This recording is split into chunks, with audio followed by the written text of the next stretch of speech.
Hi hello friends, welcome back to our channel. మీరు చూస్తున్నారు శశిసన్ ASHA kitchen. Friends, ఈరోజు మన కిచెన్లో చూడండి, వీటిని కల్కల్ అంటారు, కుల్ అంటారు అనమాట. మన క్రిస్మస్ స్పెషల్ స్వీట్ అనమాట. ఇది చాలా ఈజీగా అయితే మనం తయారు చేసుకోవచ్చు ఫ్రెండ్స్. ముందుగానే చేసి స్టోరేజ్, కొన్ని పిండి వంటలు ముందుగానే చేసుకుంటారు కదా స్వీట్ ఐటమ్స్, అలా వీటిని కూడా తయారు చేసుకొని అయితే మనం పెట్టుకోవచ్చండి. చూడండి ఫ్రెండ్స్, మీరు ఎక్స్పెక్ట్ చేసిన దానికంటే ఎక్స్ట్రా టేస్ట్తోనే వస్తాయి. షుగర్తో లేదా షుగర్ పౌడర్తో పైన గ్రైండ్ చేసుకోండి. Excellent recipe. థ్యాంక్స్. మరి ఈ తయారీ విధానం అయితే మనం ఇప్పుడు ఈ వీడియోలో చూసేద్దాం. Very simple and easy. చూడండి ఫ్రెండ్స్, ముందుగా ఒక బౌల్ అయితే తీసుకోవాలి. ఒక బౌల్ తీసుకొని దీన్ని సన్నని రవ్వ అంటారనమాట. ఈ రవ్వని మనము 1 కప్పు దాకా తీసుకోవాలి. 1 కప్పు రవ్వ తీసుకున్న తర్వాత ఇందులోకి వేడి చేసిన నెయ్యి అనమాట. మీకు గట్టిగా ఉంటుంది కదా ఇంట్లో స్టోర్ పెట్టుకొని, దాన్ని ఇలా కడిగించుకొని 3/4 కప్పు వరకు అయితే నెయ్యిని యాడ్ చేసేసుకుందాం ఫ్రెండ్స్. 3/4 కప్పు నెయ్యి యాడ్ చేసి వీటి రెండింటిని కూడా బాగా కలిసేలాగా కలిపేసుకోవాలి. ఇలా కలిపేసుకుని వీటిని ఒక 15 మినిట్స్ అయితే కలిపి పక్కన పెట్టేసుకుందాం. 15 మినిట్స్ ముందు, ఒక 2 మినిట్స్ ముందు మరొక బౌల్ తీసుకోవాలండి. మరొక బౌల్ తీసుకొని ఇందులోకి 1 కప్పు రవ్వ తీసుకున్నాం కదా, ఆ కప్పుతో లేదా కొంచెం ఎక్కువైనా పర్వాలేదు. చూడండి, 2 కప్పుల షుగర్ పౌడర్ యాడ్ చేసేసుకోవాలి. అలాగే 2 కప్పుల మైదాను కూడా యాడ్ చేసేసుకోవాలి. నేను ఇక్కడ చూపించడం 1 కప్పే అని మీరు 1 కప్పుతో యాడ్ చేసుకోకు, సరిగా పర్ఫెక్ట్గా అయితే రావు. 1 కప్పు మనము రవ్వ తీసుకున్నాం కాబట్టి 2 కప్పుల షుగర్ పౌడర్, 2 కప్పుల మైదాని యాడ్ చేసుకొని ఇందులో కొద్దిగా సాల్ట్, అలాగే కొద్దిగా బేకింగ్ సోడా లేదా బేకింగ్ పౌడర్ అట్లా యాడ్ చేసుకుంటాం కదా, బేకింగ్ సోడాని అయితే కాస్త చిటికెడ యాడ్ చేసుకోండి.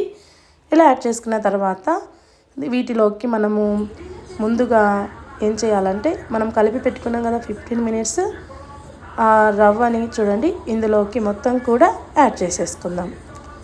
ఇలా యాడ్ చేసేసుకొని ఈ రవ్వలో మొత్తం పిండి అంతా కలిసిపోయేలాగున బాగా కలపండి. బాగా వీడియోలో చూపిస్తున్న విధంగా కలుపుకోవాలి. కలుపుకున్న తర్వాత ఇది ఇక్కడ ఫ్రెండ్స్, ఇది మనకు బ్రెడ్ క్రమ్స్ ఉంటాయి కదా, అలా అవుతుంది. అప్పుడు మనకు పర్ఫెక్ట్గా అవుతుందో లేదో తెలుస్తుంది. కొద్దిగా చూడండి మిల్క్ వేసుకుంటూ దీన్ని మన చపాతి పిండిలాగా ప్రిపేర్ చేసుకోవచ్చు ఫ్రెండ్స్. మీకు పర్ఫెక్ట్గా పిండి ఏ రేంజ్లో ఉండాలి అని తెలియాలి అంటే, మనము ఇంట్లో చపాతి పిండి తయారు చేసుకుంటాం కదా, ఆ వరకు వచ్చేస్తే సరిపోతుంది. రవ్వ ఎక్కువైతే చూడండి 1 స్పూన్ వెనీలా ఎసెన్సీ లేదా వెనీలా ఎక్స్ట్రాక్ట్ కూడా యాడ్ చేస్తారు. మీ దగ్గర ఏది ఉంటే అది యాడ్ చేసుకోవచ్చు. ఇది పిండి సాఫ్ట్గానే కలుపుకోవచ్చు. ఇది ఎక్కువ రవ్వ ఉంటే విరిగిపోతుంది అనమాట ఆయిల్లో వేసినప్పుడు.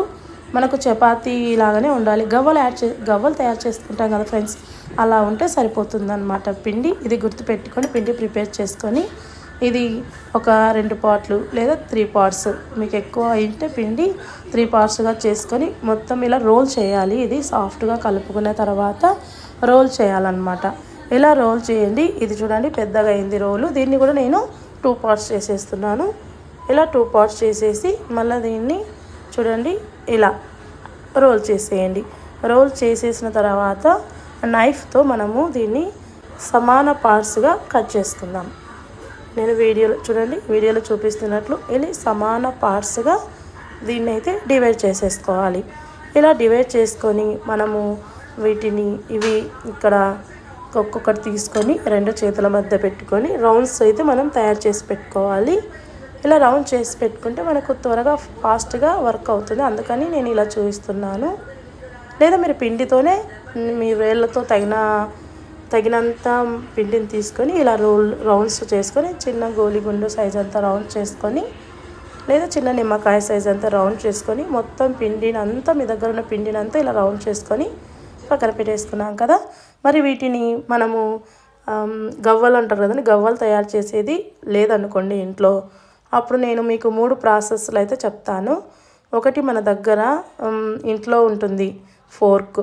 ఇది ప్రతి ఇంట్లో ఉంటుంది. ఫోర్క్ మీద ఇలా ఒక రోల్ తీసుకొని చూడండి పిండిని ఇలా నొక్కాలి.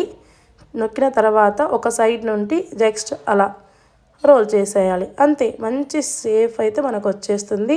హడావిడి పడి మనము గవ్వలు తయారు చేసేది షాప్కి కొనాల్సిన అవసరం లేదు. ఇంట్లో వాటితోనే తయారు చేసుకుందాము. ఇప్పుడు చూడండి, ఈ జాలిగంట ఎవరి దగ్గర ఉండదండి, ప్రతి ఇంట్లో ఉంటుంది. ఈ జాలిగంట మీద ఈ పిండిని ఇలా ప్రెస్ చేయాలి. ఇలా ప్రెస్ చేసి దీన్ని కూడా ఇలా రోల్ చేసేద్దాం. కొద్దిగా దగ్గరికి ఒత్తేసుకోండి. అంతే, ఎంతో ఈజీ ఇది ప్రాసెస్. మీరు లేని వాటి కోసం షాప్కి వెళ్ళి కొని ఈ స్వీట్ని అయితే రెడీ చేసుకోవాల్సిన అవసరం ఏమి ఉండదు. నేను వీడియోలో చూపిస్తున్నట్టు మీరు పర్ఫెక్ట్గా ఫాలో అయిపోండి. ఈజీగా అయితే ఇంట్లోనే తయారు చేసేసుకోండి. ఈ ప్రాసెస్లో మనం గవ్వలు కూడా ఇంట్లోనే తయారు చేసుకోవచ్చు, బయటికి వెళ్ళాల్సిన అవసరం అయితే ఉండదు. ఓకేనా? ఇప్పుడు ఫోర్క్ మీద అండ్ మీకు జాలిగంట మీద కూడా చూపించాను కదా. మీకు ఈ రెండుకు లేకుండా కొత్త దువ్వెనతోనే వాడాలండి. పాత దువ్వెన తోమి వాడుకోవచ్చా లేదా వద్దా, అలా వాడొద్దండి. మీరు కొత్త దువ్వెన ఇంట్లో ఉంటే మీకు ఎక్స్ట్రా దాన్ని కూడా యూజ్ చేసుకొని ఇలా గవ్వల షేప్ అన్నీ కూడా తయారు చేసుకోవాలన్నమాట. చూసారా ఎంత ఈజీగా తయారైపోయాయి కదా. మరి ఇప్పుడు డీప్ ఫ్రైకి సరిపడినంత ఆయిల్ అయితే హీట్ చేస్తున్నాం. ఆయిల్ మరి హై ఫ్లేమ్లో ఎక్కువ ఆయిల్ హీట్ కానివ్వకండి. ఆయిల్ హీట్ ఎక్కిన వెంటనే గ్యాస్ మీడియం ఫ్లేమ్లో పెట్టి ఇలా 1 by 1 కూడా మొత్తం కూడా వేసేసి మీడియం ఫ్లేమ్లో, మరీ ఎక్కువ హీట్ ఎక్కింటే ఆయిల్ స్లిమ్లో పెట్టేసుకొని స్లోగా వీటిని డీప్ ఫ్రై చేసుకోవాలండి. లోపల మొత్తం కాలిపోవాలి పిండి అంతా. అలా డీప్ ఫ్రై చేసేసుకోవాలన్నమాట. మొత్తం కూడా యాడ్ చేసేసుకొని మీకు డీప్ ఫ్రైకి 4-5 minutes పడుతుంది అంతే, ఎక్కువ టైం అయితే పట్టదు. ఇప్పుడు చూడండి, కాలుతున్నట్టు మనకు క్లియర్గా కనిపిస్తుంది. చూసారా ఎంతగా ఈజీగా మనకు ఫ్రై అయిపోయాయి కదా. ఇప్పుడు ఎంతో క్రిస్పీగా కూడా తయారైపోయాయి. వీటిని మొత్తం కూడా ఒక ప్లేట్లోకి అయితే మనము తీసేసుకుందాం. ఇలా తీసుకున్న తర్వాత నేను చేసినవి 2 times వచ్చేసాయి అన్నమాట. 2 timesకి బాయిల్ అయిపోయాయి, సరిపోయాయి. మళ్ళీ నెక్స్ట్ కూడా నేను కొద్దిగా ఆయిల్ హీట్ చల్లబడి ఉంటుంది కదా, కొద్దిగా ఆయిల్ హీట్ ఎక్కించుకొని మీడియం ఫ్లేమ్లో మిగిలిపోయిన కలకలం మొత్తం కూడా ఇందులో వేసేస్తున్నాను. వేసేసి ఇలా ఇవి కూడా డ్రై ఫ్రై అయ్యేలాగా నేను ఫ్రై చేసేస్తున్నాను. ఆయిల్ కొంచెం దగ్గరుండి మీరు లో ఫ్లేమ్లోకి మీడియం ఫ్లేమ్లోకి టర్న్ చేసుకుంటూ మాడకుండా జాగ్రత్తగా వేయించుకుంటే పర్ఫెక్ట్గా ఇవి వేగిపోతాయి అన్నమాట. చూడండి ఫ్రెండ్స్, క్రిస్మస్కి మీరు ఈజీగా తయారు చేస్తే క్రిస్మస్ స్పెషల్ కలకల అనమాట. ఇవి కంపల్సరీగా మీరు చూడండి ఎంతో ఈజీగా అయితే ఇవి తయారైపోతాయి అన్నమాట. మరి మీరు కూడా కంపల్సరీగా ట్రై చేయండి ఫ్రెండ్స్. మీకు ఎలా కుదిరాయో మాకు కామెంట్స్ రూపంలో అయితే తెలియచేయండి. మీకు నచ్చినట్లయితే మీ ఫ్రెండ్స్కి ఫ్యామిలీ మెంబర్స్కి అయితే షేర్ చేయండి ఫ్రెండ్స్.